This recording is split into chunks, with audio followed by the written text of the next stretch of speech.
저는 오늘 힘을 내라, 일어나라 는 제목으로 말씀을 증거하려고 합니다. 이런 우화가 있습니다. 어느 날 사탄이 그동안 싸움터에서 사용했던 무기들을 졸개들에게 판매하게 되었습니다. 가격이 매겨진 각양의 무기들이 전시 판매되었습니다. 미움, 시기, 질투, 정욕, 음란, 교만, 공포 등 여러 가지의 무기들이 있었습니다. 그런데 언뜻 보기에는 전혀 위협적으로 보이지 않고 아주 낡아 보이는 하나의 무기에 엄청난 가격이 매겨져 있는 것이었습니다. 이상하게 여긴 쫄개가 두목에게 물었습니다. 이 무기는 무슨 이유로 이렇게 비싼 겁니까? 그때 두목이 그 이유를 설명해 주었습니다. 이것은 사람들에게 가장 손쉽게 접근할 수 있는 무기란다. 겉보기에 전혀 무서워 보이지 않기 때문에 사람들은 이 무기를 별로 경계하지 않거든. 그러나 일단 이 무기에 덫에 걸린 사람은 좀처럼 빠져나오기 어렵다는 거야.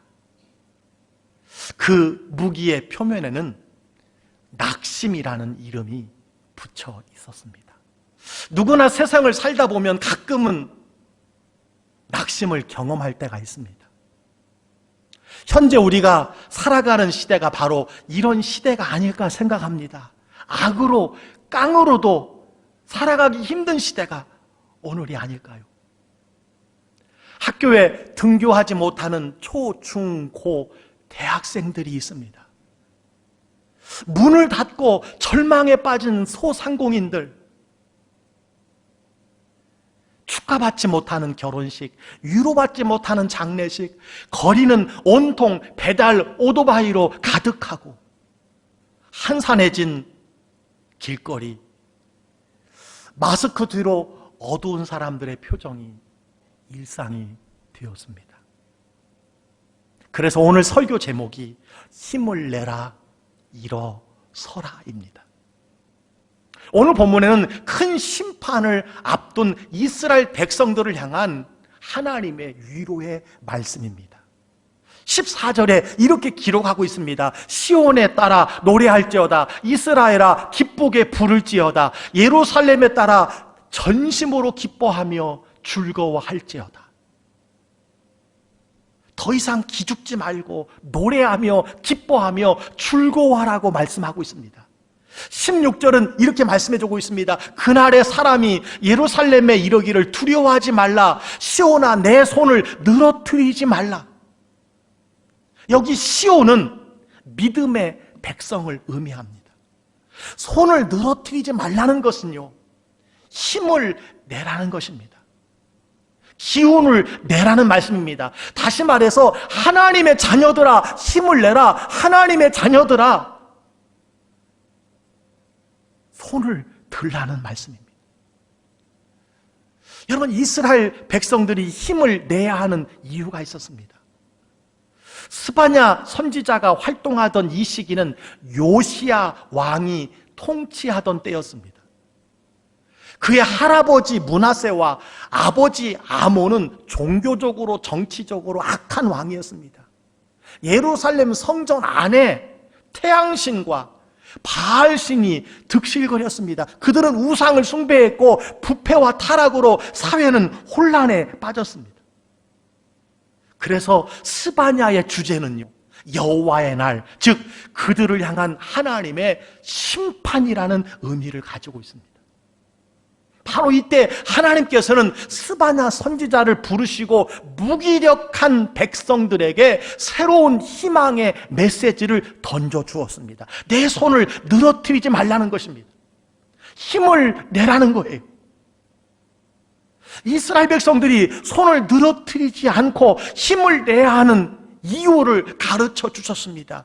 그 첫째 이유는요, 하나님이 용서하셨기 때문이다 라는 것입니다.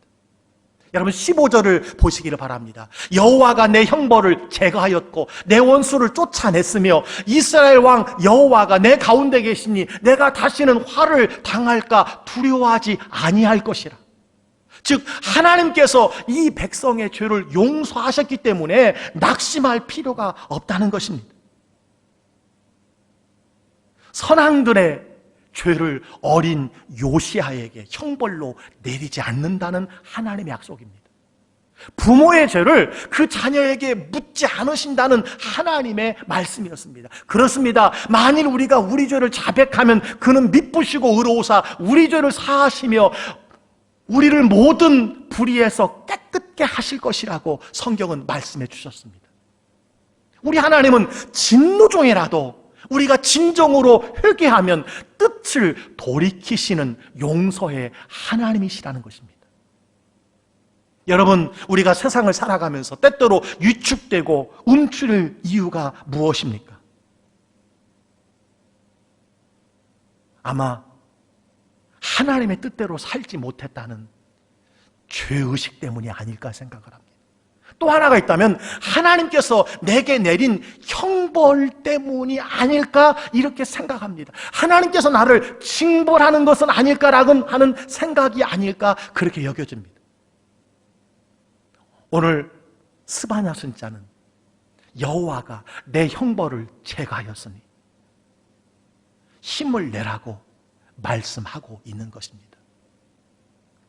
소설가 해밍웨이의 단편집 가운데 세속의 신전이라는 소설이 있습니다. 이 소설에 등장하는 한 아버지가 집을 나간 아들을 용서하고 화해하기로 결심을 했습니다. 집 나간 아들을 찾기 위해서 그는 신문에 광고를 냈습니다. 파코야, 이 파코라는 이름은요 아주 흔한 이름을 이야기합니다. 파코야, 화요일 정오에 몬타나 호텔에서 만나자. 다 용서했다. 아빠가. 이 아버지가 약속한 날, 약속한 장소에는 파코라는 이름을 가진 800여 명의 남자들이 용서하신 아버지를 기다리고 있었다라고 하는 내용입니다. 이 이야기가 무엇을 말합니까? 대부분의 사람들에게는 용서가 필요하다는 거예요. 모든 사람들은 아버지의 용서를 기다리고 있다라고 하는 것을 말씀해 주고 있습니다. 여러분, 우리는 예수 그리스도의 십자가를 통하여서 용서받은 사람입니다. 우리 주 예수 안에 있는 자들에게는 결코 정죄함이 없다고 성경은 말씀해 주셨습니다. 이런 그리스도 안에 있는 생명의 성령의 법이 죄와 사망의 법에서 우리를 해방하였기 때문이라고 여러분 말씀해 주시고 있는 것입니다. 여러분은 요즘 어떤 일로 손을 늘어뜨리고 있습니까? 하나님은 여러분의 허물과 죄를 아시고 불쌍히 여기시는 분입니다. 성도 여러분, 힘을 내시기를 바랍니다. 하나님께서도 여러분의 모든 허물과 죄를 용서하셨습니다. 두 번째로 우리가 손을 늘어뜨리지 말아야 할 이유, 힘을 내야 하는 이유가 무엇일까요? 하나님이 함께 하시기 때문입니다. 오늘 17절은 이렇게 말합니다. 너의 하나님 여호와가 너의 가운데 계시니 그는 구원을 베푸실 전능자시라. 우리를 붙들고 있는 하나님의 손은 어떤 것에서도 우리를 빼앗기지 않으신다는 거예요. 여러분, 로마서 8장에 보면 누가 우리를 그리스도의 사랑에서 끊으리요? 환난이나 공고나 화폐나 기근이나 적신이나 위험이나 칼이라 이렇게 말했습니다. 우리를 하나님의 사랑에서 떼어놓을 그 어떤 무기도, 그 어떤 힘도, 그 어떤 권세도 없다는 것을 말씀해 주고 있습니다. 예수님께서는 이렇게 제자들에게 말씀해 주셨습니다. 내 아버지는 만유보다 크심에 아무도 아버지 손에서 빼앗을 수 없느니라. 내가 너희를 고아와 같이 버려두지 아니하고 너희에게로 오리라고 말씀해 주신 것입니다. 하나님은 우리와 함께 하시는 분입니다. 사람과 사람이 손을 마주 잡는 것을 악수라고 합니다. 그러나 하나님과 사랑하는 자녀의 악수는 여러분, 다릅니다. 어떤 차이가 있습니까? 무엇이 다릅니까? 전자는 내가 손을 놓으면 놓치는 것입니다. 혼자가 되고 마는 것입니다. 그러나 후자는 내가 잡은 손을 놓을지라도 뿌리칠지라도 하나님의 손은 나를 놓지 않는다는 것입니다. 여러분, 우리가 믿는 것이 무엇입니까? 주님께서 세상 끝날까지 우리와 항상 함께 하신다는 사실, 이것을 믿는 사람입니다. 그렇습니다. 하나님이 우리와 함께 하시는데 헤쳐나가지 못할 일이 여러분 무엇이 있단 말입니까? 그렇습니다. 손을 늘어뜨릴 것이 없습니다. 사랑하는 성도 여러분, 힘을 내시기를 축복합니다. 주님이 손잡고 계신다는 사실을 기억하시길 바랍니다. 주님이 여러분과 함께함을 믿는다면 어떤 역경도 어떤 고난도 능히 이길 수 있음을 믿으시기를 주의 이름으로 축원합니다. 여러분, 어떤 어려움이 닥칠지라도 이 말씀을 잊지 마시기를 바랍니다. 너의 하나님 여호와가 너의 가운데 계시니 그는 구원을 베푸실 전능자시라. 하나님이 여러분과 함께 하십니다. 그는 구원을 베푸실 전능자라는 사실을 꼭 기억하시기를 주의 이름으로 축복합니다. 자, 세 번째로 우리가 손을 늘어뜨리지 말아야 할 이유가 있습니다. 우리가 힘을 내야 할 이유가 있습니다. 하나님이 사랑하시기 때문입니다. 오늘 17절은 이렇게 말합니다. 다 같이 한번 읽어보겠습니다. 그가 너로 말미암아 기쁨을 이기지 못하시며 너를 잠잠히 사랑하시며 너로 말미암아 즐거이 부르며 기뻐하시리라. 아멘. 여러분, 사실 이스라엘 백성들은 사랑받을 자격이 없었습니다. 그들은 하나님의 심판을 기다려야 하는 사람들이었습니다. 그럼에도 불구하고 하나님께서는 그들을 사랑하신다고 말씀해 주시는 것입니다. 사랑하시되 어떻게 사랑하십니까? 기쁨을 이기지 못하신다라고 말씀해 주고 있습니다. 이 말은 너무 좋아서 어쩔 줄 모른다는 표현입니다. 여러분, 하나님이 우리를 이렇게 사랑하신다는 사실을 믿으십니까? 믿어지시나요? 믿으시기를 주의 이름으로 축원합니다. 여러분, 이 말씀을 더 생동감 있게 번역한 성경이 있어요. 너를 보고 기뻐 반색하시리니 사랑도 새삼스러워라. 명절이라도 된 듯 기쁘게 더덩실 춤을 추시리라. 여러분, 이게 공동번역 성경에 나오는 오늘 동일한 구절의 번역이에요. 여러분, 얼마나 가슴 설레는 일입니까? 저는 이 표현을 어떻게 표현하면 좋을까 생각할 때에 이 생각이 떠올라요. 어떤 생각이냐면 아마 집안에 첫 손자가 태어나서 그 첫 손자를 보러 가는 할아버지 할머니의 기분이 아닐까 이렇게 생각합니다. 얼마나 좋아요. 더덩실 춤출 듯 여러분 좋지 않겠습니까? 여러분, 이렇게 우리를 사랑하시는 분이 누굽니까? 창조주예요. 온 나라 세계를 다스리시고 주인 되시는 살아계신 하나님입니다. 저와 여러분은 누굽니까? 하나님의 사랑받는 자녀입니다. 하나님의 걸작품이요, 왕같은 제사장이요, 거룩한 나라요, 하나님의 유업을 이을 하나님의 사람들입니다. 여러분, 진실로 사랑받는 사람을 보셨습니까? 진실로 사랑하는 사람을 보신 적이 있습니까? 그 빛나는 눈동자, 생기 있는 얼굴을 여러분 보신 적이 있습니까? 사랑받는 사람은요, 당당하게 인생을 헤쳐나갈 수가 있습니다. 아내의 사랑받는 남편을 보시기 바랍니다.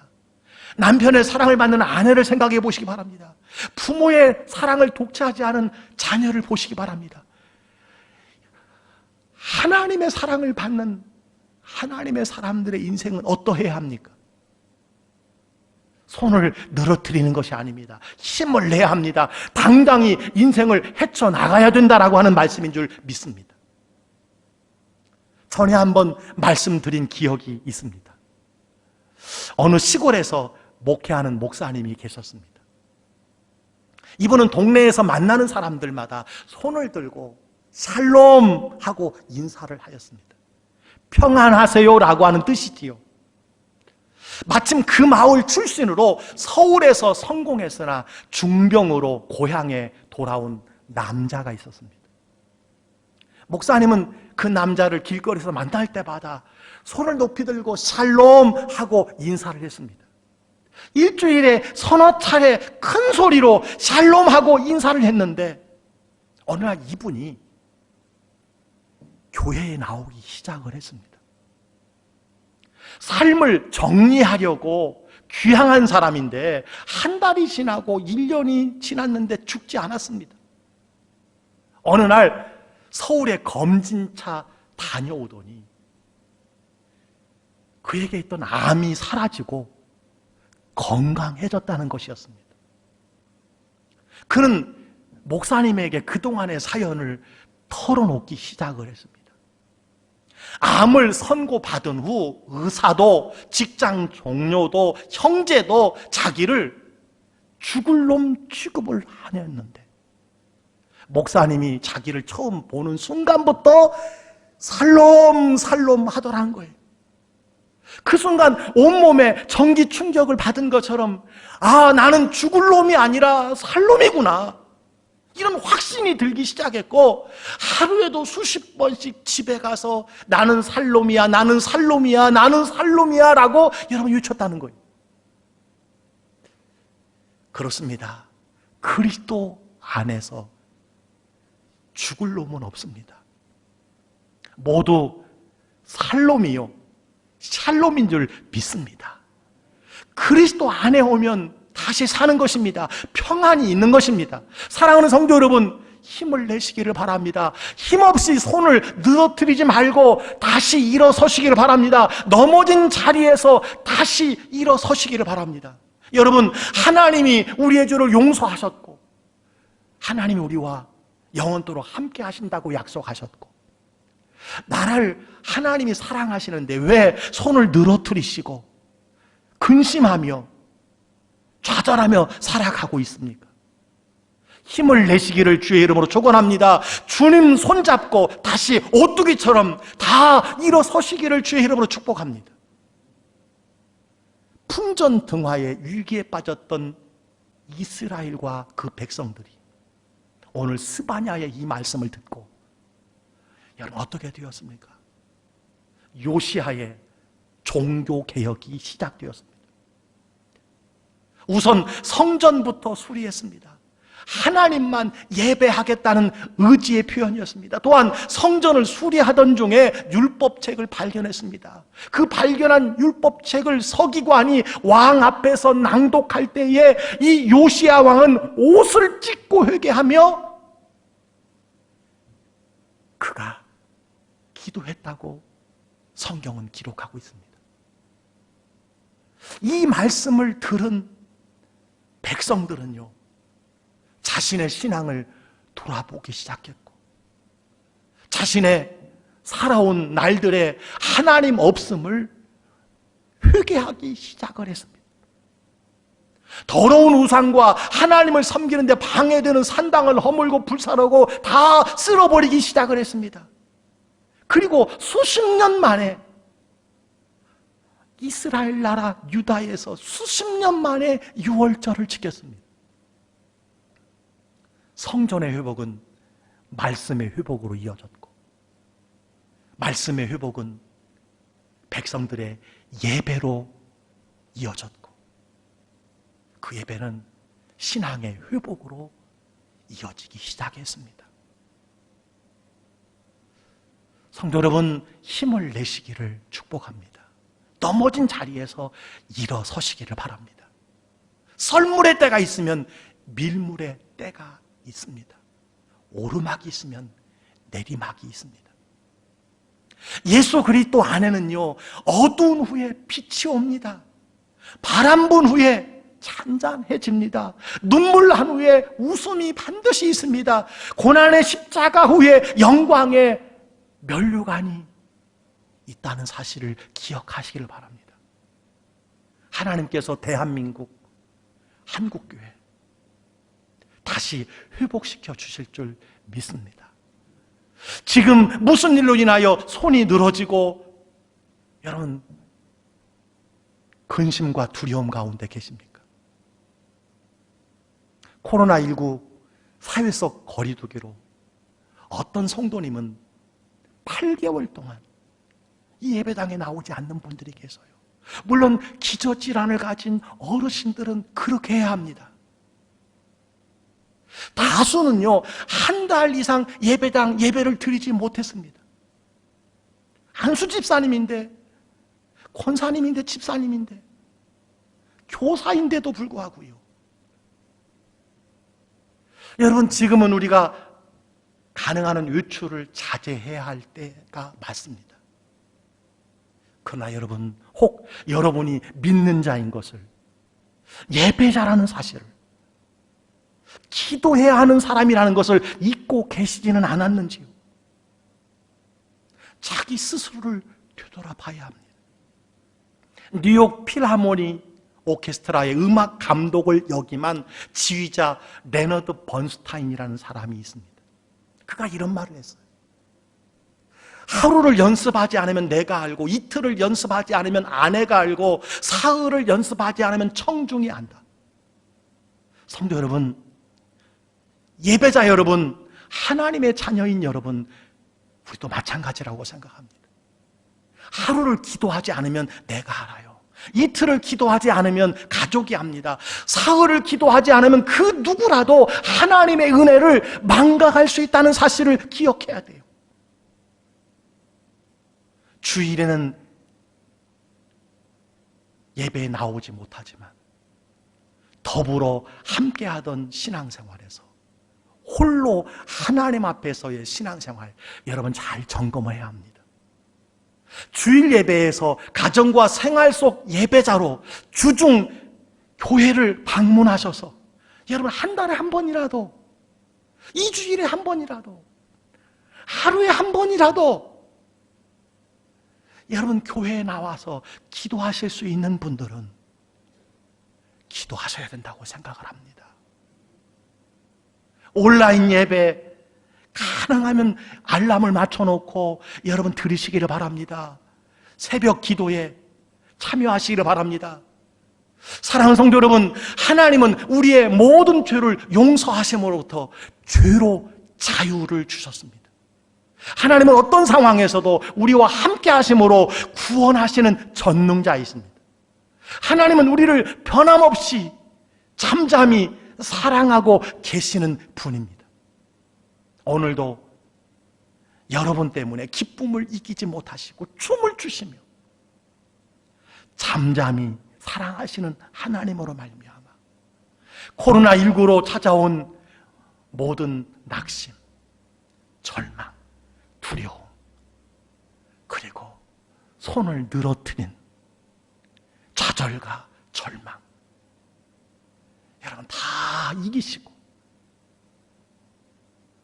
힘을 내시기를 주의 이름으로 축원합니다. 다시 넘어진 자리에서 일어서시는 우리 모든 성도님들이 다 되시기를 주의 이름으로 간절히 축원합니다.